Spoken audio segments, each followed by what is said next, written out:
Hello everybody and welcome back to the channel. Sorry for going AFK there for a little bit, guys, but I'm back now and I'm hoping to make up for some lost time. What better way for us to make up for lost time than with another favorite segment of mine, Horror Story Fridays. Yes sirree. We're gonna jump right into it. Here we go.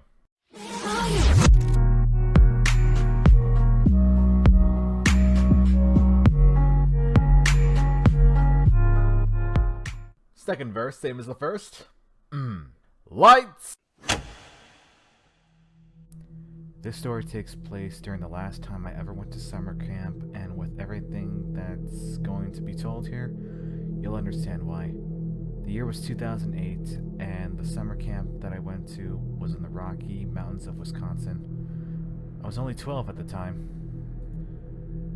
The camp I went to was called Camp Crystal Pine, and this was the third year in a row I had been spending the summer at this camp, and I was looking forward to going again. I had two friends that I was close with during this time, and their names were Danny and Roger. We never saw each other during the school year because we were from different towns, but when the summer came, we spent all our time hanging out like the good friends we were. We were all very different from each other, but we got along very well nonetheless. The big point of this summer was when we were all separated into these groups that were supposed to camp in the woods for 3 days and 3 nights. It was to test our ability to set up a camp and set up our supplies. A sort of survival game the camp had been doing for the past few years. The winners got medals and had their photo taken for the Camp Wall of Fame. Danny, Roger, and I were in one of these groups.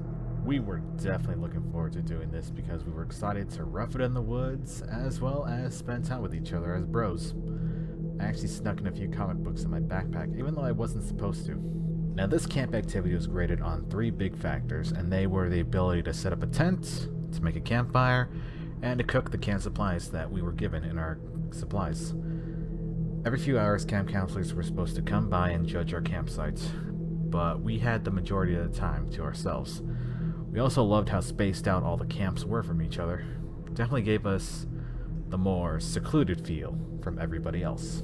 The first night was at hand, and we had finally set up our campsites, and as the last camp counselor came to check on us and left for the night, our night of hanging out had finally begun. It was peaceful, especially because our site was further away from everyone, and it was right next to the lake.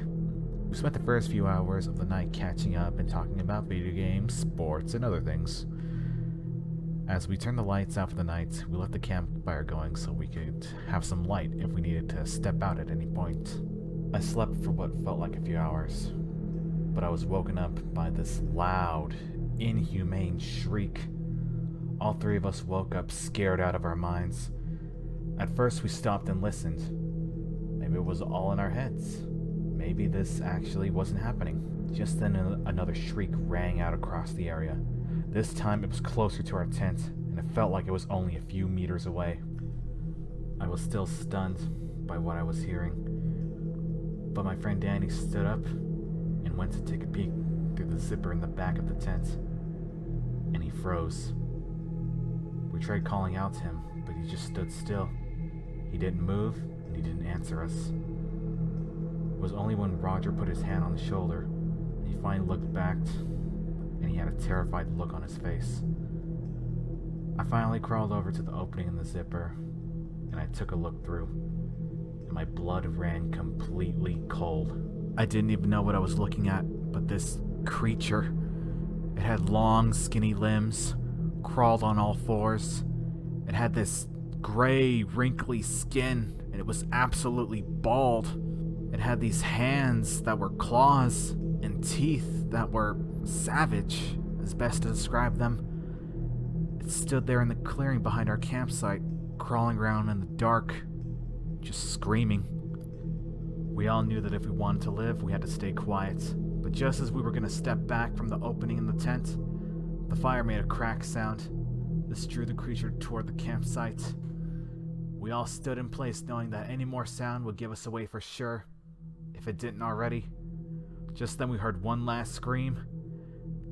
Then the tent started to tear. The creature was trying to make its way in the tent where we were. Just then Roger yelled, "Run for it!" All three of us ran out of the tent trying to get away from that monster.